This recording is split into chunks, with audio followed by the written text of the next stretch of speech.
2020 sees the launch of Volkswagen's first purpose-built electric car, the ID.3, so called because it's expected to usher in a third age of success, following that of the original Beetle and the Golf.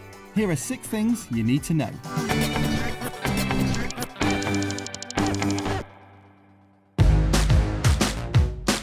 Yes, it may look a bit like a Golf and be roughly the same size as the Golf, but this is definitely not a Golf. That's a Golf. See the difference? While the 8th generation Volkswagen Golf will continue with petrol, diesel and mild hybrid versions, it won't be available as an EV. That's where the ID.3 comes in.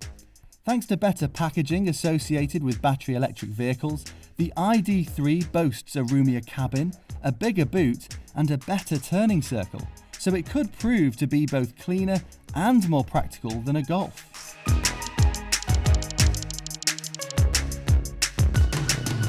Five years ago, Volkswagen found itself having to pay out billions of euros in fines for programming its diesel engines to cheat rolling road emissions tests. This corporate cluster bomb became known as Dieselgate and had the unintended consequence of killing off the very fuel type it was trying to promote, accelerating the shift to electric vehicles. The ID concept wowed journalists at the 2016 Paris Motor Show, and the Volkswagen Group has since presented the production version and announced it is investing 33 billion euros in electrification by 2024, including 11 billion euros in the Volkswagen brand alone. The EV world's poster boy Elon Musk and Tesla may currently have a higher valuation than Volkswagen, but it's worth remembering that the German car maker makes nearly 30 times as many cars, while Tesla generates only 10% of Volkswagen's revenue.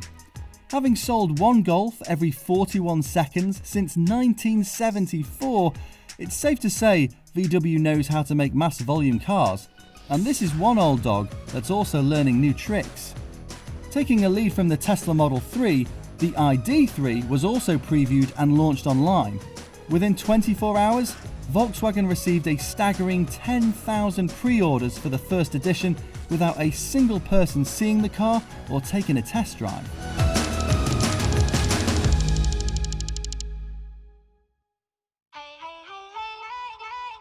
The jewel in the crown of the ID.3 is actually beneath the skin, a flat, skateboard-like platform that Volkswagen calls MEB architecture. Like most electric vehicles, it features a battery pack, inverter and electric motor, but the unique thing here is that it's modular, meaning it can be scaled up to accommodate bigger wheelbases and more batteries, feature rear-wheel drive or all-wheel drive, and this flexibility means the same basic skateboard can be used for beach buggies, camper vans and everything in between. Volkswagen, Audi, Skoda and Seat will all use the MEB architecture for its upcoming models, and so too will Ford, having agreed to license the technology. The ID.3 features the most technically advanced cabin Volkswagen has ever made. It isn't full-on Tesla just yet, but gone are the majority of physical buttons and switches to be replaced by touch-sensitive controls and voice command, where "Hello ID" are your wake words. With no traditional center console, Volkswagen has moved the gear selector behind the steering wheel, and there's a cool light bar that flashes when the car needs your attention. The driver has a cockpit screen that's customizable, plus a head-up display that projects your speed and navigation controls onto the windscreen. The navigation is intelligent and super accurate too, with the ability to factor in your car's current battery status and charging requirements when en route.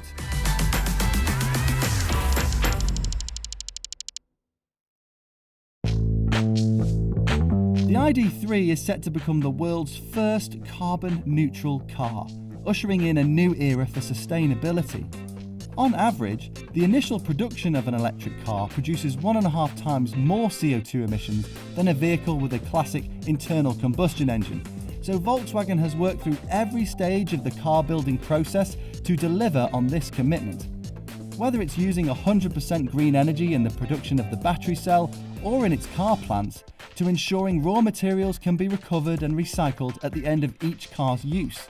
And for any carbon production that can't be avoided in the manufacturing process, Volkswagen is offsetting with a series of climate protection projects, including restoring tropical forests in Borneo. Thanks for watching. Don't forget to like, comment and subscribe, and let us know if there are any other new electric cars you want to hear about in the next episode.